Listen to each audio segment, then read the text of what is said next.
I've made several videos about what happened to certain Harry Potter characters. This is the part 5, where we'll be discussing what happened to these 8 characters, so let's just get into it. Starting first with Rita Skeeter.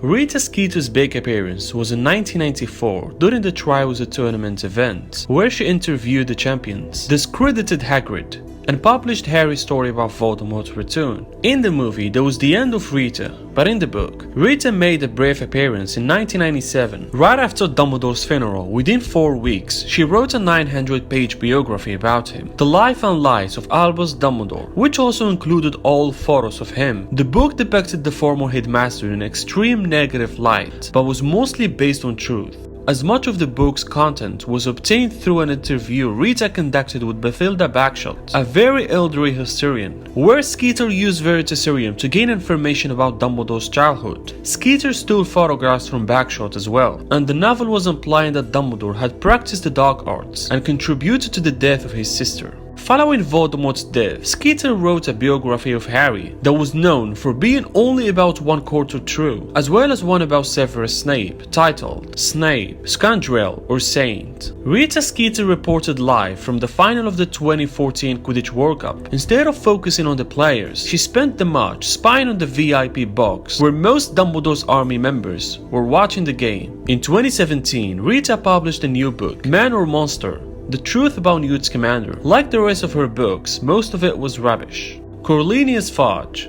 Following the Battle of the Department of Mysteries, Fudge saw Voldemort with his own eyes and was forced to admit that Harry and Dumbledore had been telling the truth the whole time, causing the wizarding community to protest and scream for his resignation. He was replaced as Minister of Magic by Lucius Scrimgeour, but stayed in an advisory capacity and communicated news of the Second Wizarding War to the Muggle Prime Minister when Scrimgeour was not able to. A small explanation for people who didn't read the books: when there is a new Muggle Prime Minister appointed, they have to be informed instantly by the Minister of Magic about the existence of the Wizarding World, and that's what Fudge done because the Minister Scrimgeour was busy. Fudge's reputation and image had been completely destroyed, and he became known as the man who stepped aside and allowed Voldemort a second chance to destroy what the wizarding community tried so hard to rebuild. His cowardice, arrogance, and incompetence led him to become one of the, if not the most disgraced and least effective ministers in British wizarding history.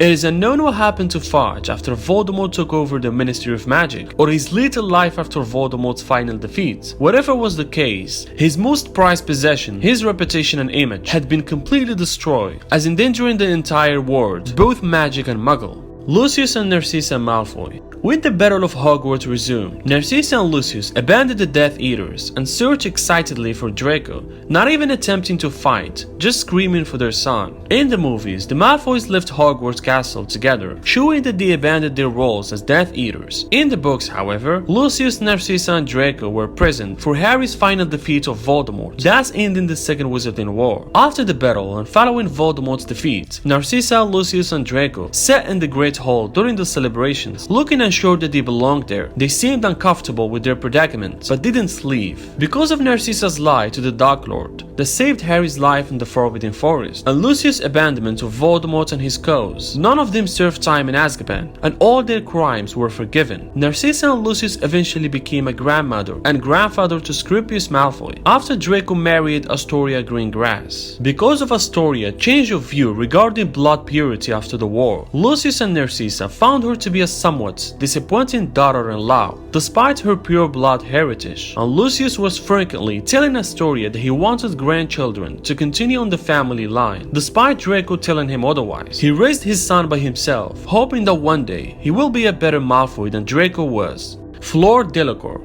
The year after the Triwizard Tournament, Fleur found a part-time job at Gringotts. It was then that she got to know Bill Weasley, who had returned from Egypt, and the two began dating. Fleur and Bill dated for a year, falling in love, until Bill proposed to her. Fleur accepted, and in the summer of 1996, Bill brought Fleur to the Barrow, so she get to know his family. However, her blunt nature and critical attitude created conflicts between her and the female members of the Weasley family, including Hermione. Mrs. Weasley didn't care for Fleur at all, believing that she was not the right choice for her son. When Belle was savaged by the werewolf Fenrir Greyback during the Battle of Astronomy Tower, Fleur fired up at once at Mrs. Weasley's assumption that she would not want to marry Belle since he was no longer attractive, saying that her feelings would never change towards him because of this. Loyalty meant a great deal to Fleur. As she participated in the Battle of Seven Potters, she took on the role of one of the fake Harrys. Using Polyjuice Potion, she and Belle were to fly north on a Deathstroll in an effort to fool any pursuing Death Eaters. On 1st August 1997, Fleur and Belle were married at the Barrow. The celebration, however, was ruined by the news that the Ministry of Magic had fallen to Voldemort. Death Eaters then broke the protective spell surrounding the Barrow and apparated into the reception. After that, Fleur and Belle moved to Shell Cottage and spent their first Christmas there together. Following Harry, Ron, and Hermione's escape from Malfoy Manor, Fleur helped to look after them. She also participated in the Battle of Hogwarts alongside her husband and his family, ready to fight against Voldemort and his Death Eaters. Fleur have witnessed the final confrontation between Harry and Voldemort, thus ending the Second Wizarding War, where she survived unharmed. She and Belle, following the war, had 3 children, Victor, Dominic,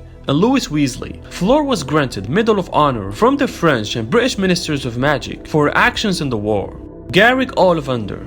In July 1996, Ollivander was kidnapped by Voldemort's Death Eaters, leaving behind an empty, locked-up shop and no sign of struggle. It is believed that one of the last ones he sold was to Neville, as he disappeared the next day. Ollivander was captured by Lord Voldemort and his Death Eaters, and was held prisoner at Malfoy Manor, where he was forced to make a new wand for Peter Pettigrew. He was tortured by Voldemort for information regarding the twin cores of Harry's wand and his own. Ollivander told him that he needed to use a wand other than his own to face Harry. After using Lucius Malfoy's wand and seeing its destruction when faced with Harry, Voldemort rounded on Ollivander for an explanation of why Harry's wand acted as it had, and he was tortured again and questioned about the most powerful wand in existence, the Elder Wand. The trio, Deed and Greyback, were later captured and taken to Malfoy Manor, where they were reunited with Mr. Ollivander and Luna Lovegood. Ollivander and the others were rescued by Dobby. He was taken to Shell Cottage, where he recovered from months of imprisonment and torture. While at Shell Cottage, he was interrogated by Harry, who wanted to know information about the Elder Wand. He later departed to Muriel's house, where he remained in hiding for the rest of the war. He later crafted and sent a new wand to Luna Lovegood. Ollivander returned to his shop and business sometime after the Second Wizarding War, where he sold wands to new students at Hogwarts.